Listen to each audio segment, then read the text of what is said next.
Angelo, how are you? I'm doing great, Dom. How are you? I am good. I'm so glad to have you on the show. I've actually been looking forward to having you on here for a very long time. Well, I really appreciate you having me on, actually. I've been looking forward to this as well. Yeah, this is great. It makes me smile when I keep meeting great people in the industry, and that continues here. I met Adria a couple of almost a year ago now because of the world situation we've got. Right, right.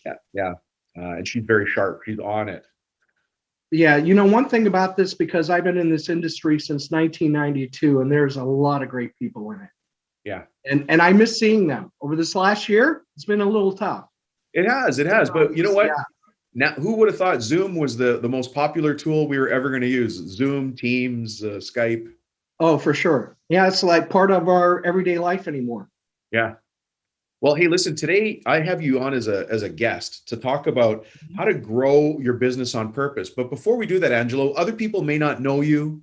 Do you mind giving us just a quick high level overview? Who is Angelo, and how the heck did you come to be talking to a worldwide group of cabinet makers, architecture mill workers, furniture makers, and other wood industry pros? Wow, that's a really good question, because my younger self would have never pictured myself in this role ever, right? Yeah. So I started in this industry in 1992, which really seems like a long time ago, although the Yeah. time went quick, right? Um, that was really shortly after I had earned my MBA. So this woodworking industry wasn't something that I truly knew about or thought I would ever be a part of. Mhm. And I'll never forget when I started in this industry. I remember with my employer then walking through the showroom and just being floored. Really, I couldn't believe the size and the complexity of the machinery that I was seeing, because that was not my vision of the woodworking industry. Yeah. Yeah. It really wasn't, but I was very, very impressed. And um, the great thing about that was that I developed a marketing division for them. Oh, okay. And that really laid the foundation for my career. And I really enjoyed what I was doing. I got to meet some great people, wonderful people who really helped me along the entire way. And I still do. Yeah. And so you sold specialty equipment in the woodworking industry. That's how you came to know it. Yeah, well, I first started actually marketing the equipment. And because we had such a diverse range, it allowed me to learn a little bit about all of the different applications. Right. And then when I went into the sales role, that really helped me a lot, because I had a great foundation, a great background. Yeah. And you probably, and maybe surprisingly, found that even though every shop thought they were different, they really faced the same opportunities and challenges and bottlenecks. And, Mhm. and somebody finds a new way to do something and suddenly it spreads like wildfire, even though nobody's apparently talking to each other. And we all move forward that way, right? Oh, for sure. And, one of the things that really intrigued me when I went into these different shops was just, you're right, a lot of them did things the same way. And for a while, there were people that were a little bit more resistant to maybe some of the technology. Right. And unfortunately, that probably didn't work well for a lot of people, because, well, we all know what happened in certain regards with some of the production moving offshore. Mm. But the people that adapted and really stayed up to date and were looking at ways of becoming more efficient, more productive, they were the ones. And that's still the case today. What's incredible, and I think is to your point, completely overlooked by people outside of the industry, is the amount of constant learning and tweaking that goes on in this, or I should say, should go on in this industry. I mean, the people who listen to this show, it's kind of a self-selected group of people who are already facing forward, if you know what I mean. Like they're already thinking, Yeah. how can I do this? How can I do that? Where's new information? Where's the best ideas? And so they listen to this show and others like it. So we've got kind of an interesting group here of out of all the woodworkers, these are the ones who are already facing forward. So that's interesting, but it's amazing, even for myself, looking in from the outside to a certain degree, how much constant evolution goes on in this business that nobody pays attention to. Oh my gosh. Oh, and it's happening so quickly. Technology is it's developing so fast, and you really have to keep up to date with what's going on. And that's one of the things I really love about my current role, is because we focus on technology and being able to make shops, again, better, right? And being able, whether it's developing new products or responding to the market quickly, whatever we need to do to get them the information, and whether it's machinery or supplies, in order to or develop the contacts, even in order to develop their business and move them forward. Yeah. Now, Angelo, people may not know this, and I love saying this. You know, you're here today to talk about how to grow on purpose, but you get to see this because you run the AWFS, right? Yes, yeah. And AWFS is not only about the trade show, but also the association side, which is so critical, especially today, with all of the challenges that not just woodworking, but manufacturing in general is facing with with workforce development, and really closing that skills gap that is really needed, especially in today's world, where a lot of this equipment is very technology based, let's say. Yeah, right. Of course. Yeah. So taking the AWFS out of it for a second, how does a business grow on purpose? Because I see consistent things when I see high growth or consistent growth businesses in this industry. And I wonder if you see the same things. One of them, and maybe I'll start, is I see top people in the industry actually joining associations, not just yours, of course, but they choose to join an association. It could be any association that's relevant to them. But that's one of the things I see. Do you see that with other top shops around? Oh, yeah. The association world is something that, again, I sort of fell into by accident. Oh, yeah. So kind of let me give you a little bit of a background on that, because it was pretty unique. So we had something called, and we still have it, the Woodworking Industry Conference, WIC, which brings the major associations together. Generally, in the past, it was WMIA, WMMA, and AWFS. And our membership would go there, and it would be a conference, but there was a lot of networking. And at the same time, they would have different seminars, and they would talk about industry topics, whether it was legislative, quite often. They would break out into groups with the different committees with the associations. And I'll never forget my first experience at a WIC. This was really cool. Back, I was probably in my early 30s, right?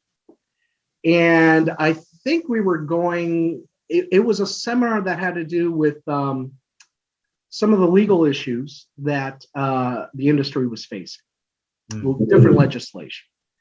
And I'll never forget, I was sort of in the back of the room, and in front of me was this sea of gray-haired gentlemen. With beards. That was in my early 30s, right? So I was thinking, at first I was a little bit intimidated. And at the same time, I really felt out of place, because this was the first thing I went to. Right. I'm thinking, what the heck am I doing here? But then as the event went on, I got to meet a lot of these people, and they were extremely welcoming. And I remember going to some of the different sessions. And when I thought I had something to offer, I spoke up, which a lot of people fail to do, because, people get intimidated, as I said, but I spoke up. And I think people appreciated that, because they were getting my viewpoint and they were open to it.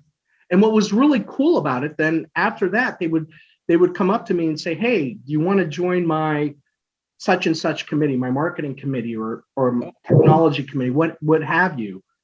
And I thought that was fantastic. And that was how I really started, and I became involved. And in the end, I saw this, those gray-haired guys, and a lot of them are no longer in the industry now, because they've moved on, they've retired, and a lot of them, they're either somebody within the company or even their own family member may have taken control of the company.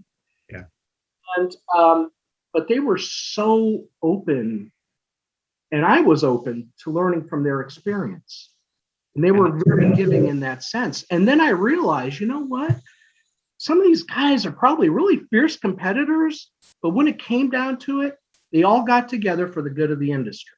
Right. They gave back, which was huge. Yeah.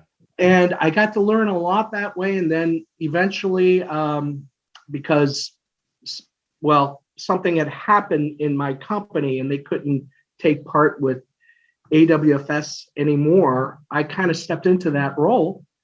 And I was part of the trade show committee at first, became a board member for a very short time. And then in 2003, I became a staff member. I can't believe it's been that long, but yeah. Oh my gosh. But wow, what a great ride. And it all came down to that, those connections. It all came down to those connections. Yeah. I wonder if you see the same thing that I do, and listeners or viewers, because people can watch this on YouTube as well, is that in so many cases, this is what the day of a woodworking shop owner looks like. You get up, you get in your truck, you drive to the shop, you walk in your shop, you do a bunch of estimates, you manage a bunch of guys, you manage a bunch of projects. Maybe you go out to a job site, maybe you come back, then you maybe come back at the end of the day, and then you go home. But we don't look outside very much. And so those are called silos, right? And we don't get a chance to talk to other people and find best practices or ideas, or overhear just a little tiny thing, a tiny little thing. The spark. It always starts with the spark. Absolutely. Yeah. You know, I really feel like we don't give ourselves enough credit of how intuitive we could be, right? And a lot of times you're right. We get caught up in doing things the very same way for so long and think that we know how to conduct our business the best. And in many cases, we probably do. What? But for me, I always, from not only like a trade show, but let's say the woodworking industry conference, all it takes is overhearing or connecting with somebody to get that one idea. And then all of a sudden that spark just, right? Yeah. That is what these events are all about. And that's why it is so important to step out of your silo. It's really, really critical. And I want to add, this has nothing to do, no offense, with the AWFS. This means at your regional, your local level, go join an association that's relevant to what you're doing. Absolutely. That's what I'm talking about. Right. Because, and specifically on this show, I mean, you can't be more specific than a podcast called Cabinet Maker Profit System. Mm-hmm. That's pretty specific.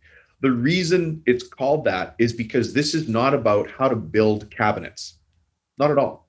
Mm-hmm. This is about how to build a business that happens to build cabinets. Absolutely. And so once you're good on the tools, that's great. Now you've proven that you can build beautiful cabinetry, beautiful architecture, millwork, complex designs, really great value engineering. You know that stuff. Now it's time to add to your skill set and say, I need some other perspective, because I can only see things the way I see them. It's the same for me when I have my own business coach, but I also go to the gym. My coach points out things that I think I'm doing right and they don't think I'm doing right. And you just want to have that perspective. And that's what I think people lack when they don't take part in the industry. And we're not talking about any specific association, but I think the takeaway for this piece is, if you're ready for that next step in your professional development, join an association, whichever one you choose. That is correct. And they offer so much, and whatever association that may be, whether it's the Cabinet Makers Association, for instance, or one of the associations for machinery manufacturers or suppliers, what have you. There are so many good associations where not only can you learn, but you can also contribute.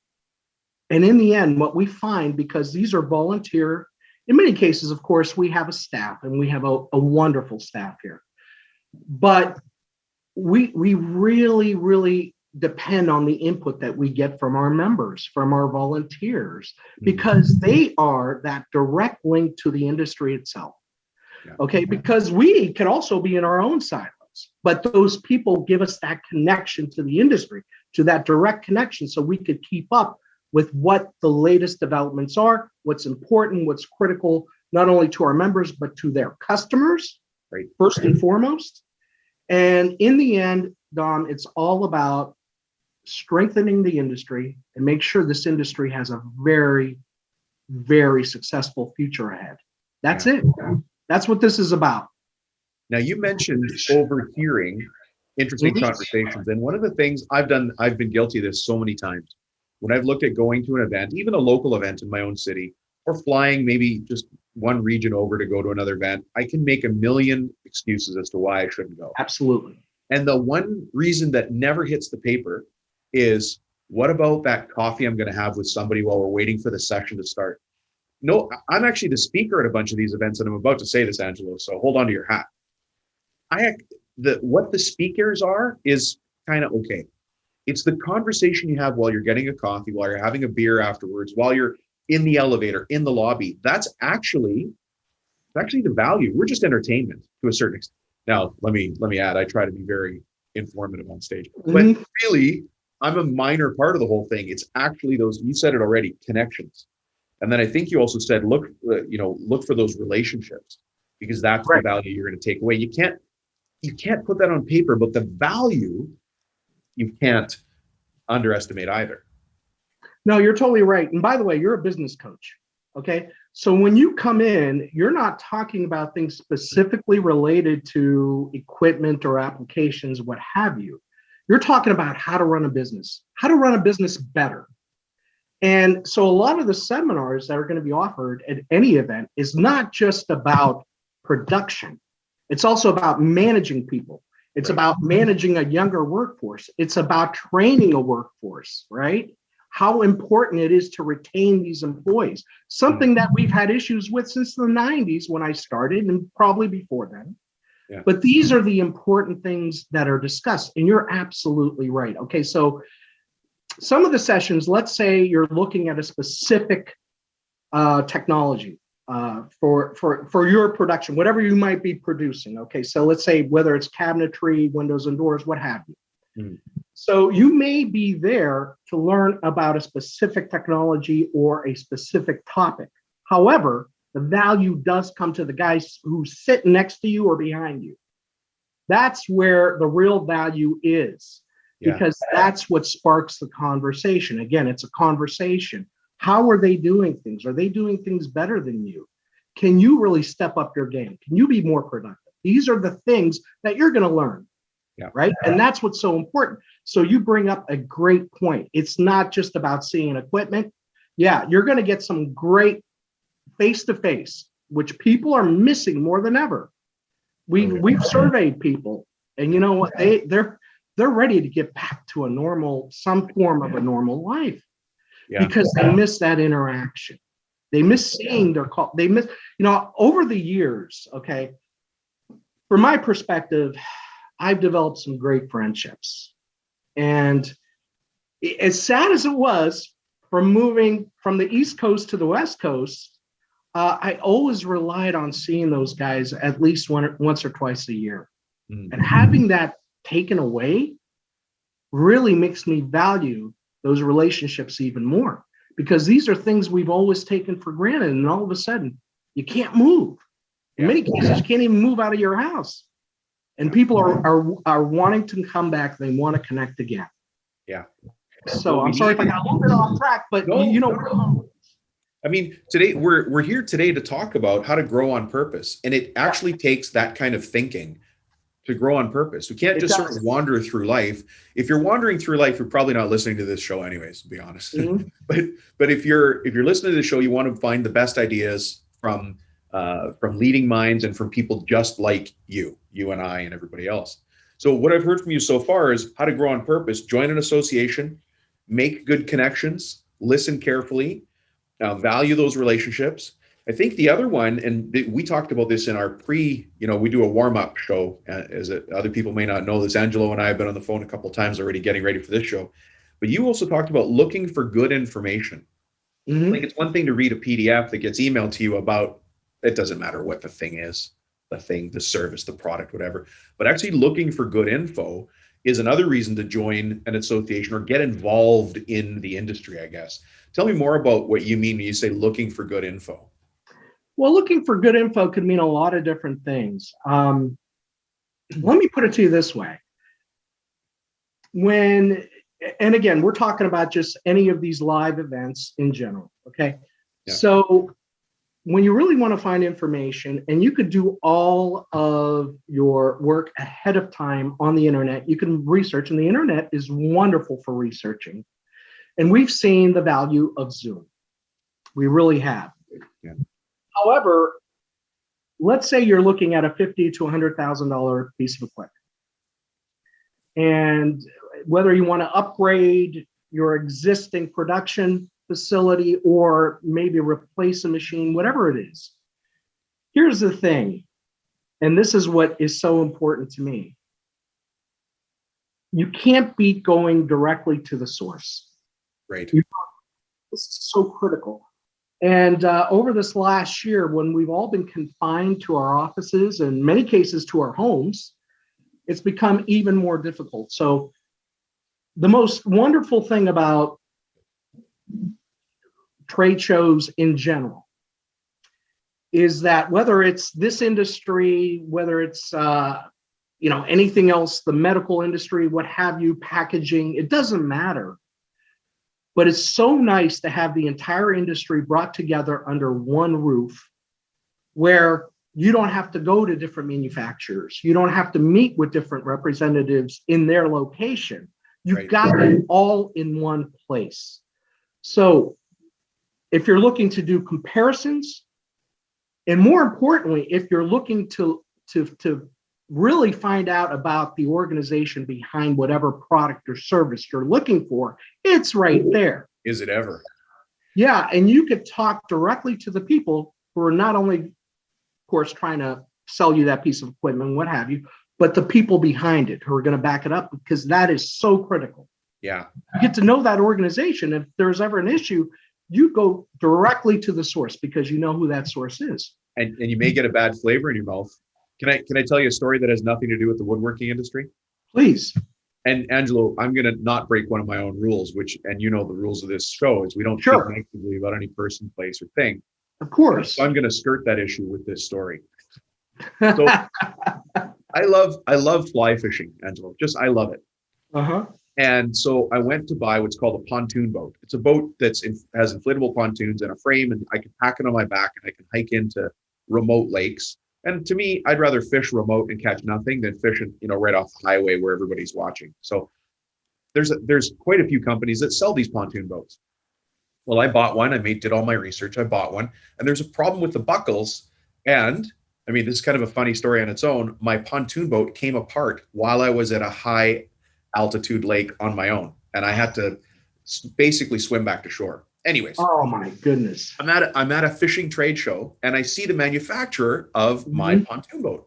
And so I thought, I'm going to go ask these guys, maybe I'm doing something wrong. Maybe there's a recall. Maybe I didn't see it right. I went into their booth and I said, hey, I've got this problem. And they could do nothing except get me out of that booth fast enough. Yeah. And I thought, to your point, if I had gone to the trade show first, we're talking about a fishing trade show, and talked to them, I would have seen the attitude of that company. And regardless of the product, the attitude of that company, never would have bought there. I just never would have bought it. I would have lived with some other feature set from another pontoon boat and not theirs, because when I saw how they treated people, I don't want any part of it. And I think that's what you're talking about here, is you can actually see and feel the culture of that company when you meet them at a trade show. You're absolutely right. And I'll never forget when I was selling equipment at trade shows, and it was tough, because I remember, oh my goodness, not only that, but you're trying to get to as many people as you can, right? Because you don't want to miss your opportunities. These things the big ones really only come around once a year. Of course, you have the regionals, which also were quite good.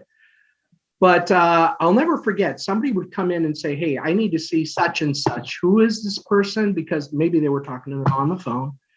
And it was one of our service technicians. Right. So I would walk that person over. And even if that technician was busy or wasn't available at the time, I would stay with that person until that technician, showed up. Because that was so critical.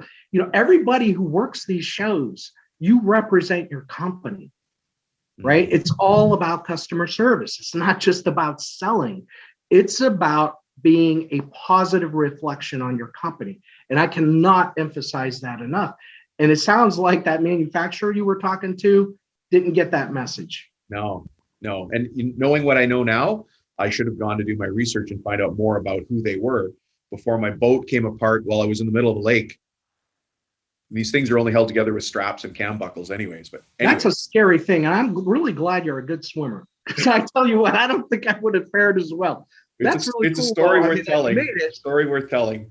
Oh, that is. But that's a very, unfortunately, that's a lesson that you learn the hard way. Yeah.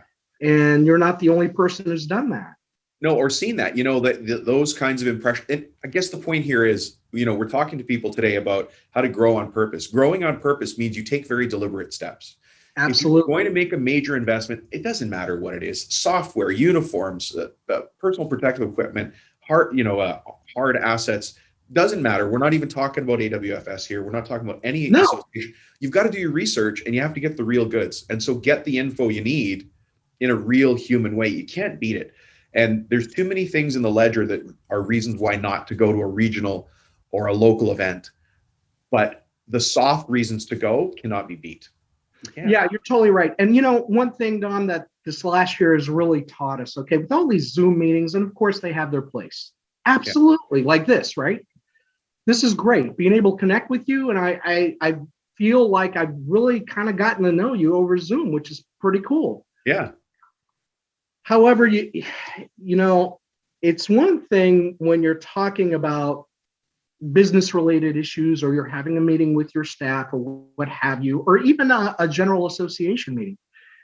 It's another thing when you want to go out and actually touch the product and see it live. Right. And I know there's been these virtual events, and there's been so many of these. And one thing that is for sure, they don't really work like we thought they may work, because it does not replace face-to-face. It just does not. There's no replacement for that. Yeah. There's no substitute. We're social animals. We're just like bees and ants. We need to be around each other. And I think during our last conversation, I told you these, whatever it is, whether it's a trade show, whether it's a conference, for me, because I got to know so many people over these, how many decades? I think I'm going on 3 decades. Gosh, oh my gosh. Okay. You're the gray guy in the audience. I am. I'm turning into the gray guy. So, and very quickly, I may add. But here's the thing. You get to know a lot of people. And so during these conferences, during the trade shows, you're always interacting. And I find that most of the time I'm not even talking about business anymore. Right. Yeah. Right. There's that wonderful social aspect where we're reconnecting with each other as, friends in many cases, old friends. Get to see your old friends. And even though they're exhausting, in the end, I really get energized from them. And that's what we're missing. It's that energy that we picked up from each other. Yeah. It's wonderful. It really is. So I'm just really looking forward to seeing these events come back. Yeah. As you can imagine. I can tell. Yeah. Hey, let me go back to the one of the things that you brought up before, and I think it's worth discussing a little bit for people that are having this. It is a challenge. Workforce development. You mentioned that's a big one. Or how to grow on purpose. Workforce development. What are your thoughts on that, and how can that? We can't find enough people. People aren't entering the trades. It's not sexy. They get pulled into programming or other things. It's not like things used to be, where your dad was a woodworker, so you're going to be a woodworker. Right. Maybe you're going to work at the same shop. It's a different day, a different time now. What's your thought on that? Wow, that's a wonderful question. And that's one of the areas where the associations have really made some great strides. But we have a long way to go. You're right. I mean, for years, the major trade shows in this industry have always highlighted these beautiful one-off student designs. These beautiful projects are gorgeous. Yeah. And I can tell you that people love going and seeing what these students are doing. And you get to meet these kids. And not only are they incredibly creative, they're some of the nicest kids you'll ever meet. And sadly, a lot of them walk away from this industry, and that's the only really interaction they have, because they go off into other fields. So I guess there is a good and bad because we know the talent is there. Mm. We know those kids are out there. And for some kids, it really becomes a passion. It's just giving them the idea that this passion could actually become a lifelong trade, something that they can grow into, whether it's working for a manufacturer or where they might be eventually starting their own business. There's a lot of great opportunities. And us, as an industry, and as these different associations have come together, for instance, we recently launched the Woodworking Industry Resource Collaborative. It's called Work. But what it does, it talks about the opportunities, especially to these young people that may be looking for some kind of opportunity in their future. Work, something outside of what traditionally has been the 4-year college degree. And so often, if you think about it, Dom, what's really sad about that is woodworking is not something that parents or counselors or teachers they don't push really try to promote to their students. And we have to change that perception, especially now, because as I said, in 1992, when I walked through that showroom, I was blown away. It's nothing compared to the machines that are out there now. It's nothing compared to the technology. And it's, for the lack of a better term, it's a heck of a lot more sexier now than it was back then. And the younger generation, I mean, I don't consider myself part of that anymore, but they grew up with technology. Right. All right. Think about all the kids that have phones as preteens, something that we had no concept of. Oh. Technology comes more natural to them. So now is a great time to bring along those young people and get them into our industry and create a stronger future for our industry because we need them. Yeah, do we ever? And I think, too often schools are creating the idea that the only way to success is to be a software programmer or an engineer. Nothing against any of those trades themselves. But we need people to actually build the cabinets. And there's a feeling, for me, Angelo, at the end of my day, I've either got a dirty desk or a clean desk. Like it's either messy or clean. I don't build anything anymore. And I used to love, so I did painting and I did framing and a couple of other trades related things and companies of my own. I got to see what I was done at the end of the day. If I built a deck, the deck was built and I turn around, maybe stretch my back and look at it and go, that looks good. It looks good. Right? Yeah, you get a lot of satisfaction from that. And where's that satisfaction? Maybe if you're coding. And that isn't for everybody. It's just not. And we're not attracting youth to this industry. I do have to give a shout out to Chris Valenti from CK Valenti Designs. Chris sent me a box. He's got a box of just random pieces of wood and some laminate and things like that and a bottle of glue. And he has a contest that you can run at a local school level and give kids the challenge, put something together with this. And it's maybe in a lot of cases, their first chance to actually work with their hands, not their thumbs on their phone. Yeah. And that's one thing that we promote heavily, working through organizations like Skills USA, for instance, and Skills California. That is something we sponsor every single year. In fact, there's a contest going on in April. And to get these people, to get these young kids, a lot of time they're, high school kids, right? They're out there and they're building whatever project they may be given, and then they're going to be judged on it. And then hopefully some of the winners can not only go to the big Skills USA contest every year, but Skills World. Right. And we've had some contestants go there, which is really, really great. It's exciting. Yeah. It's so great to see these kids and how enthusiastic they are. And we really, as an association, we promote Skills USA quite a bit. We really do. And we do a lot of work for them. And we get a lot of satisfaction from helping these kids. Yeah. Well, that's, you know what, if the people who listen to the show are business owners, they're leaders in their community, they're employing people. And just for a second, Angelo, I'm going to go off on a tangent here. Sure. For those of you listening to this show that employ people, keep in mind that you're changing your local economy, because the people you employ, they get to buy a travel trailer or a camper. They get to go on vacation. They get to go to Mexico, Hawaii, wherever they want to go. because of the work you're giving them in your shop. And that's even more responsibility for us to go and make sure our shop is relevant and relevant in the future, producing good, profitable work, which is what this program is about. I totally love what you're saying. In fact, I've got to tell you, because that kind of leads me to another thing. We're actually helping to develop the first specific registered apprenticeship for woodworking. And it's the wood manufacturing specialist is what it's going to be called. And next week, our association has a fly-in, which is going to be done virtually.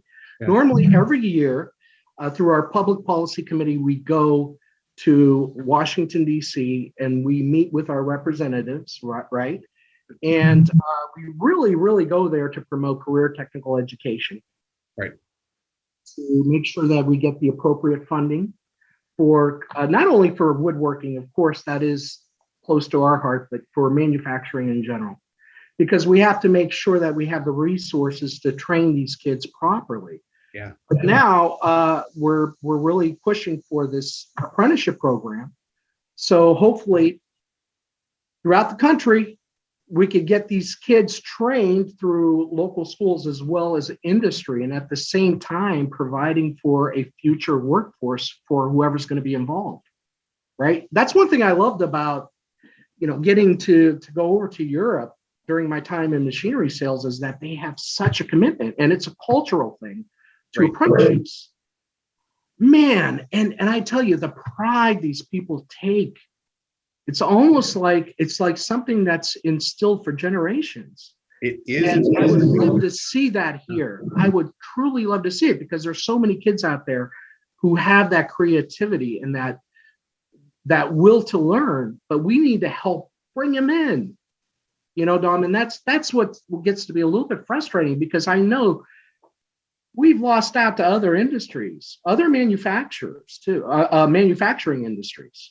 And we really have to stand up for ourselves and give these kids a reason to join us. Yeah, well, and that's part of the reason to join, again, any industry association.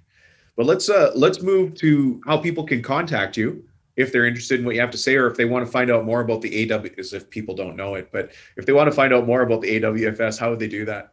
Well, it's really very easy. Just go to awfsfair.org, and that's going to give you all the latest information. Pretty soon, I believe in April, we're going to have a list of all of the seminars that we're going to have, which is always been a big part of our show, a very, very important part of our show, because again, it's not just about technology and production, but it's also about business management. It's about marketing your company, all of these different things that help you grow your business. And boy, I would have loved to have you there this year. I really would have loved to have met you in person and have you as one of our instructors this year, but be it. Next time, you know what I mean? In the 2 Next years. time around. Yeah, we can do that. Angelo, if somebody wants to get in touch with you, how would they do that? Contact me at angelo@awfs.org, or I could even give you my phone number, 323-838-9440.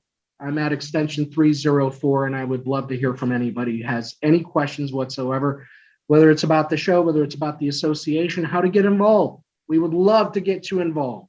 If you have any feedback for us, you know what our priorities are. It's strengthening the industry. It's that easy. Yeah. Face forward. That's it. That's it. Yeah. Angelo, thank you so much for taking the time to join us today. I appreciate your time and talking about how to grow on purpose. Fantastic. Okay. Well, thank you, Dom. It's been a real pleasure. Yeah, you too. Thanks.